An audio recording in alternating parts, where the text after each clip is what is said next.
सासू माँ store room में रह लेगी सभी बहुओं के लिए शिक्षाप्रद कहानी।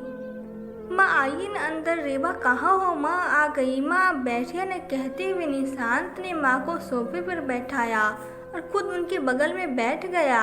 तभी रेवा कमरे से आई, बड़ी अनमनी ढंग से पाँव छूकर बोल पड़ी, माँ कैसी हैं आप? बाबूजी कैसे हैं?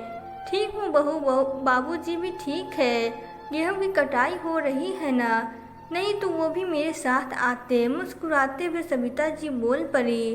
दादी आप आ गई, कहते हुए इकलौता पुत्र आर्यन आकर दादी के सीने से लग गया। दादी कैसी हैं आप? आपसे कितने दिनों बाद मिल रहा हूँ। दादाजी कैसे हैं? वो क्यों नहीं आए? दादी गांव में सब कैसे हैं? जाने कितने सवाल पूछ बैठा आर्यन। सविता जी मुस्कुरा उठी, सब ठीक है लल्ला, तू कितना बड़ा हो गया, अपने पापा से भी लंबा हो गया।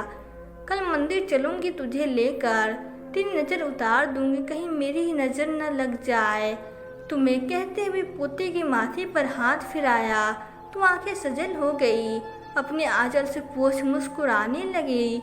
तो बेटे ने माँ को गोद में समेट लिया और बोल पड़ा, क्या हुआ, इतनी भावुक क्यों हो गई? कोई बात है तो कहा दो ना। बेटा कुछ नहीं, कितने दिनों बाद तुम बच्चों को देखा।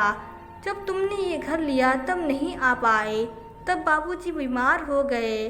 बेटा घर तो बड़ा सुंदर है, बनवाया स्वर्ग जैसा। हाँ माँ जी, सुंदर बना तो पैसे भी तो कितने खर्चने पड़े आपके बेटे को, और कोई तो कहीं से मदद नहीं मिली। सास की बात का जवाब देते हुए रेवा की बातों से ऐसा जहर बुझा, तीर था जिससे तुरंत असर दिखाया। माँ बेटी दोनों शांत हो गए, जैसे आरोप दोनों पर लगा हो। माँ बाप की आप लोगों ने मदद नहीं की और बेटी पर कि तुम्हारे माँ बाप ने मदद नहीं की।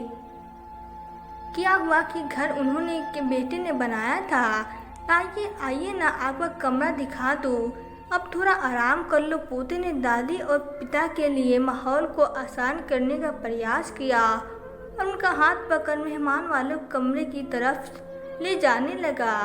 तभी आर्यन, रुक जा, दादी के लिए मैंने वो कमरा तैयार किया है। उतने बड़े कमरे में दादी क्या रहेगी, और इस बीच कोई मेहमान आया तो हमें परेशानी होगी। जानते हो ना मामा जी आने वाले हैं।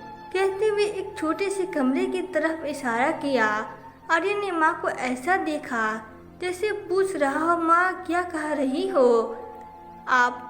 आर्यन कुछ कहता उससे पहले निशांत बोल पड़ा, क्या कह रही हो तुम? रेबा, माँ स्टोर में रहेगी। दिमाग खराब है क्या तुम्हारा? अरे निशांत ऐसे क्यों बोल रहे हो? स्टोर रूम कहने को स्टोर रूम है, एक दो सामान ही तो है स्टोर रूम में। जाकर देखो तो मैंने अच्छे से बिस्तर लगवा दिया है। ऐसा क्या कर दिया कि तुम इतना भड़क रहे हो? अभी निशांत कुछ कहता तभी आर्यन बोल पड़ा, रहने दीजिए ना पापा, ये तो अच्छी बात है, दादी स्टोर रूम में ही रहेगी। मेरे लिए तो आसान होगा, जब मेरा घर होगा और मम्मी आएगी तो मुझे चिंता नहीं होगी। ये भी मेरे घर के स्टोर में रहेगी। क्यों मम्मी बताइए, आपको तो परेशानी नहीं होगी ना? आप रह लेंगी ना स्टोर रूम में? बेटी के मुंह से अपने लिए ये बात सुन रेवा के होश उड़ गए। कभी नहीं सोचा था बेटा इतनी बड़ी बात कह देगा। ऐसा लगा जैसे सामने ने बेटी आईना रख दिया जिसमें वो अपना विकृत चेहरा देख रही थी, और देख रही थी उसी दर्पण में अपने को रूप भविष्य का प्रतिबिंब, जो आज के लिए के कर्म का ही प्रतिछाया था। वो ऐसी निढाल होकर सोफे पर बैठ गई जैसे अर्ध पुरछा हो गया।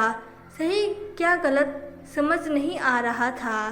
तभी सविता जी ने उनके कंधे पे अपने मुलायम हाथों को रखा। रेवा ने सिर ऊपर उठाया तो नजरें सविता जी के नज़रों से मिली।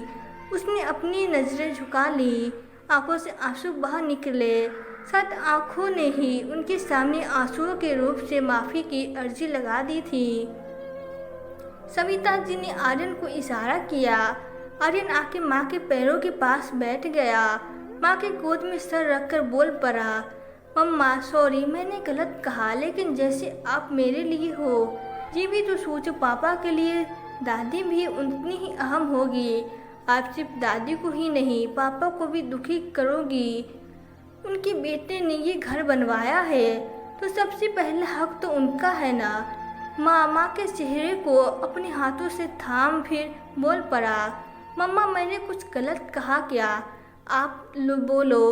अपने बहते आंसू को पोंछ रेवा बोल पड़ी, नहीं कुछ गलत नहीं कहा, मैं ही गलत थी माँ, मुझे माफ़ कर दीजिए। और निशांत सबसे बुरा मैंने तुम्हारे साथ किया, अब मुझे समझ आ गया रहा है, मुझे माफ़ कर दो प्लीज़। अच्छा माँ अब चलिए मैं आपको आपका कमरा दिखाती हूँ जो सिर्फ आपका है, मेहमानों का नहीं। कहते हुए समीता जी का हाथ पकड़ कमरे की तरफ बढ़ी। निशांत चुपचाप शांत होकर आर्यन को देख रहा था। जब नजरें मिली तो आर्यन मुस्कुरा उठा। निशांत ने खींचकर उसे सीने से लगा लिया। आज बेटे ने एक बेटी को अपनी माँ के सामने शर्मिंदा होने से बचा लिया। तो दोस्तों आपको यह कहानी कैसी लगी? अगर कहानी अच्छी लगी हो तो वीडियो को लाइक शेयर और सब्सक्राइब जरूर करें। Thank you.